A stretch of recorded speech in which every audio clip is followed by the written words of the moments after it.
दूर किसी जंगल में दो भेड़िए रहा करते थे। वो दोनों भेड़िए पति और पत्नी होते हैं। पति का नाम बहादुर था और पत्नी का नाम रानी। उन दोनों भेड़ियों के दो बच्चे भी होते हैं। एक का नाम पकड़ू होता है और दूसरी का नाम चमेली, जो पकड़ू से बड़ी होती है। वो चारों जंगल की एक गुफा में रहते थे। उनका परिवार था तो छोटा, लेकिन था बड़ा खुशहाल। बहादुर और रानी दोनों अपने बच्चों से बहुत प्यार करते और उनके साथ बड़ा खुश रहा करते थे। रानी और बहादुर हर रोज़ चमेली और पकड़ू को गुफा में छोड़कर उन सब के खाने के लिए शिकार की तलाश में जाया करते थे। एक दिन वो दोनों हर रोज़ की तरह शिकार की तलाश में जा रहे थे और जाने से पहले वो चमेली और पकड़ू को हमेशा की तरह ये समझा कर जाते।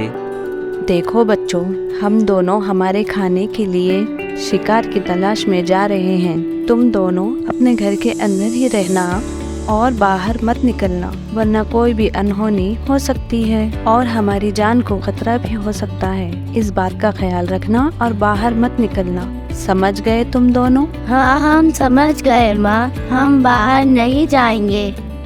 और फिर रानी और बहादुर वहाँ से चले गए। कुछ देर गुजर जाती है। चमेली और पकड़ू दोनों खेलते खेलते बोर हो जाते हैं और दोनों चुपचाप बैठ जाते हैं। कुछ देर बाद पकड़ू चमेली से कहता है, चमेली सुनो, मुझे बहुत बोर मार रहा है, क्या हम बाहर जाकर खेलें?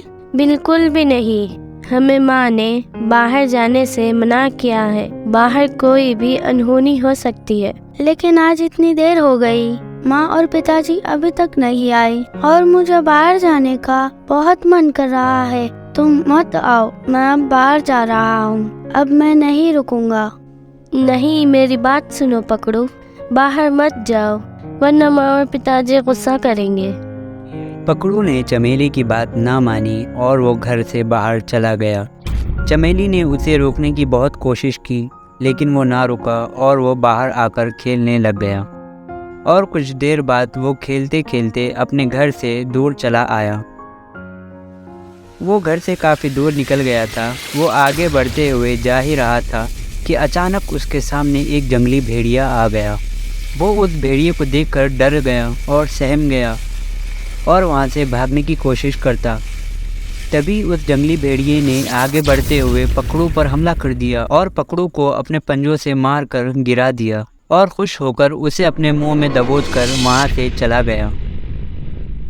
चमेली दूर खड़ी होकर ये सब चुपचाप देख रही थी। वो पकड़ू का पीछा कर रही थी और वो डर के आगे ना आ सकी, लेकिन अपने भाई की ऐसी हालत देखकर गमगीन हो गई और फिर वापस अपने घर आ गई।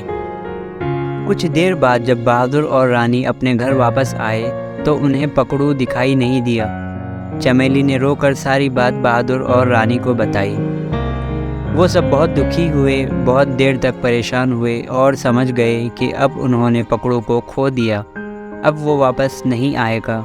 रानी कहती है, चमेली, तुमने मेरी बात मानी और बाहर नहीं गई, अच्छा हुआ। अगर तुम भी पकड़ू के साथ अपने माँ बाप की बात ना सुनकर बाहर चली जाती तो आज हमारे साथ ना होती। ये कहते हुए वो चमेली को शाबाशी देती, लेकिन उसे अभी भी पकड़ू का बहुत दुख होता है।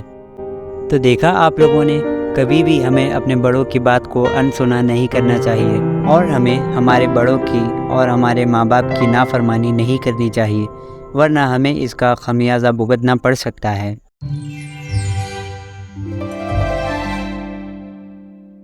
उम्मीद है आपको ये कहानी पसंद आई होगी। वीडियो को लाइक करें, शेयर करें और साथ ही साथ हमारे चैनल हैदराबाद स्टोरी को सब्सक्राइब करें। बेल आइकॉन पर क्लिक करें ताकि सबसे पहले वीडियो आप तक पहुंच सके।